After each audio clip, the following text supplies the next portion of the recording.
안녕하세요. 크립토 노마드입니다. 10월로 접어들면서 시장이 긍정적인 흐름을 보이면서 과연 찐반등을 통한 강세장으로 들어온 것일까? 이래저래 기대되기도 하고 조금은 불안하기도 한 그런 모습들이 여기저기서 포착되는 것 같습니다. 일단 시장을 좀 안다는 전문가들은 대체로 입을 모아서 4분기 랠리는 기정사실처럼 언급하고 있습니다.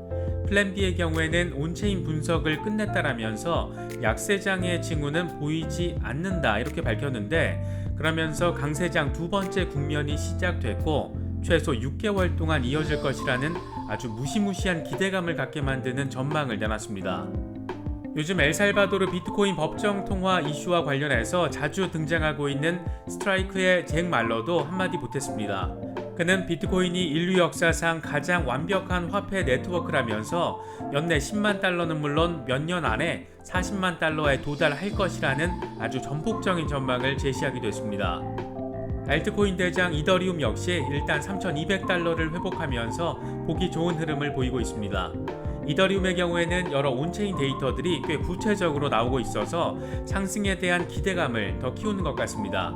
특히 라크 데이비스의 경우에는 지금 이더리움의 상황을 째깍거리는 시한폭탄이다 이렇게 표현하면서 언제 터져도 이상하지 않을 폭등을 예고했습니다. 어떤 근거들이 제시됐는지 하나씩 짚어보도록 하겠습니다.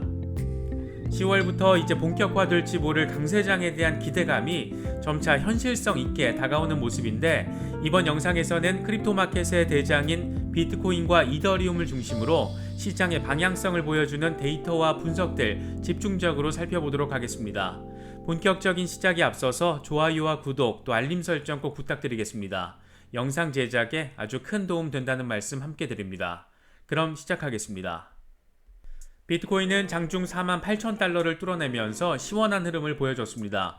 물론 모두가 기대하는 폭발적인 흐름은 아니지만 9월에 있었던 폭락 상황과 비교해 봤을 때는 아주 의미부여가 충분한 흐름이라고 할 수 있을 것 같습니다. 10월 비트코인 가격을 63,000달러로 제시한 스톡 투 플로우 모델의 창시자 플랜 B는 비트코인 강세장의 두 번째 국면이 시작됐다라고 밝혔습니다. 플랜 B는 자신의 트위터를 통해서 온체인 분석을 오늘 밤 끝냈다. 우리는 중간에 있다.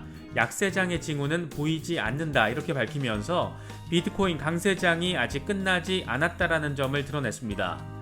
비트코인이 지난해 반감기 이후에 강세장을 보이다가 지난 5월에 중국의 안티 비트코인 정책과 테슬라의 비트코인 결제 취소로 인해서 하락 조정을 겪어야 했지만 이건 외부 충격으로 인한 것이었고, 기술적 차원에서는 아직 약세장이라고 볼 만한 시그널이 없다라고 분석한 것으로 볼 수 있을 것 같습니다. 그러면서 플랜 B는 강세장의 두 번째 국면은 최소 6개월 이상 이어질 것이라고 내다봤습니다. 6개월이라는 시간은 플랜 B처럼 연내 10만 달러 도달을 예측한 분석가들이나 내년 1분기를 10만 달러 시점으로 예측한 분석가들의 전망까지 모두 포함할 수 있는 그런 시기인 만큼, 과연 그의 이 같은 온체인 분석 결과가 얼마나 예측할지 이 역시 상당한 관심을 받고 있는 모습입니다.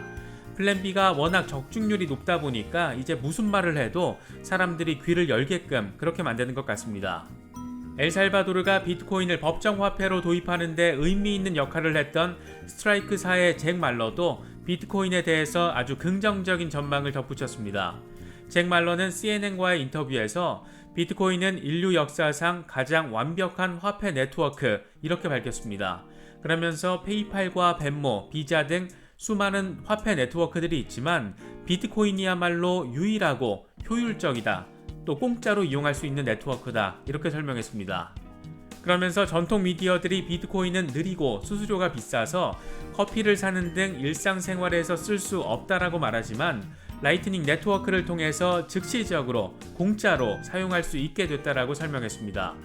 잭 말러는 비트코인은 인터넷과 같은 화폐의 표준이라면서 올해 안에 10만 달러 이상을 기록할 것으로 기대한다. 이렇게 강조하기도 했습니다.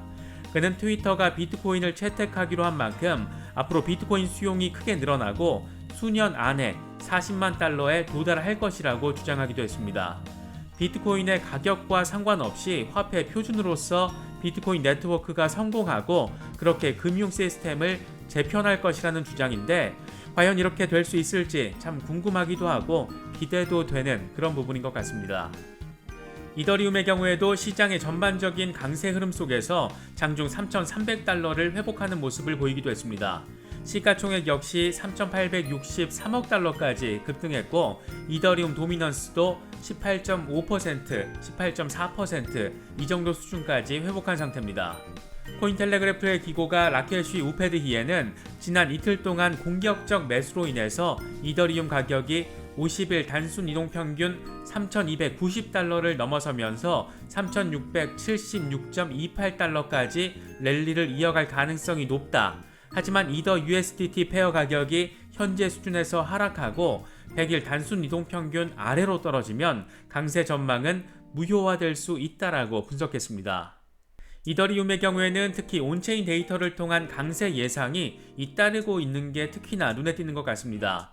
먼저 유투데이는 암호화폐 데이터 분석업체 인투더블록을 인용해서 이더 1개월 미만 보유 단기 투자자 지갑수가 뚜렷한 증가 추세를 나타낸다라면서 3,000달러 선 회복을 견인했다 이렇게 진단했습니다.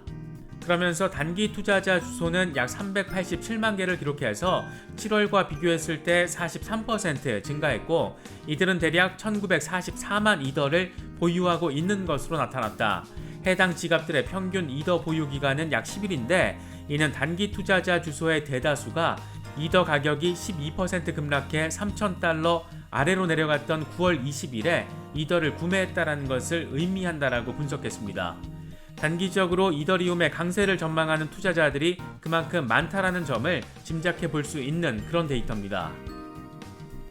유명 암호화폐 분석가인 라크 데이비스의 경우에는 이더가 30일 최고치에서 23% 하락했지만 거래소 플랫폼에서 토큰 공급이 줄어들고 있기 때문에 가격이 치솟을 것이라고 전망했습니다. 그러면서 이더리움의 현재 상황을 째깍거리는 시한폭탄 이렇게 표현해서 관심을 받았습니다. 이더리움 채굴자들이 계속해서 이더를 비축하고 있는 건 역시 이더리움의 시세 상승 기대감을 키우고 있습니다. 크라켄 인텔리전스가 발표한 자료를 보면 이더리움 채굴자들은 8월 5일 런던 포크 이후에 61억 달러 규모의 이더 200만 개를 축적했습니다.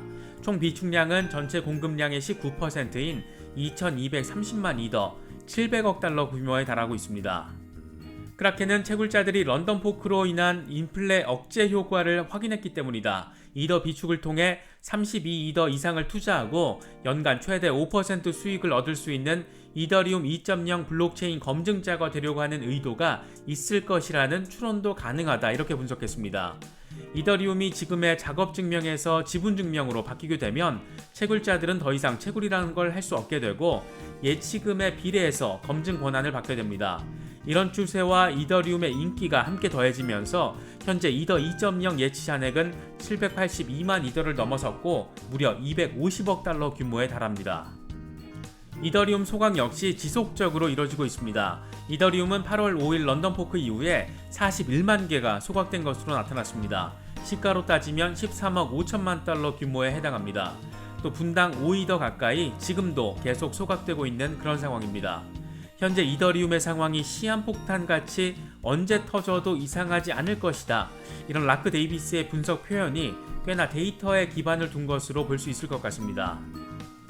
이런 가운데 도치코인 창시자가 도치코인과 이더리움 브릿지를 만들어서 NFT를 도치코인으로 결제하는 방안에 대해서 입을 열어 주목받고 있습니다. 도치코인 창시자 시베토시 나카모토는 자신의 트위터를 통해서 NFT 구매에 도치 결제가 가능해진다면 도치의 효용성이 크게 증가할 것이다. 개인적으로 도치에 도움이 될 것이라고 믿는 두 가지가 있다. 이는 도치 이더 브릿지 구축과 도치 이더 브릿지 토큰을 사용할 수 있는 NFT 플랫폼의 존재라고 설명했습니다.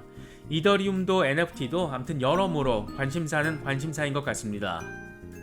요즘 솔라나 기반의 NFT에 대한 주목도도 상당히 높아진 것 같습니다. 더블록 보도를 보면 솔라나 몽키 비즈니스 NFT 컬렉션 솔라나 몽키 1355가 13,027 솔라나 210만 달러에 판매되면서 최고가를 경신했습니다. 더블록은 NFT 희귀도 분석 플랫폼 하우레어를 인용해서 1355는 해골 모험 2.24%, 오렌지색 재킷 1.06%, 보석 왕관 0.02%를 가지고 있다. 이렇게 설명하기도 했습니다. 이번에 준비한 영상은 여기까지입니다. 영상이 도움이 되셨다면 좋아요와 구독, 또 알림 설정 꼭 부탁드리겠습니다. 영상 제작에 아주 큰 도움 된다는 말씀 함께 드립니다. 언제나 성토하시기를 기원하겠습니다. 시청해주셔서 감사합니다. 지금까지 크립토 노마디였습니다.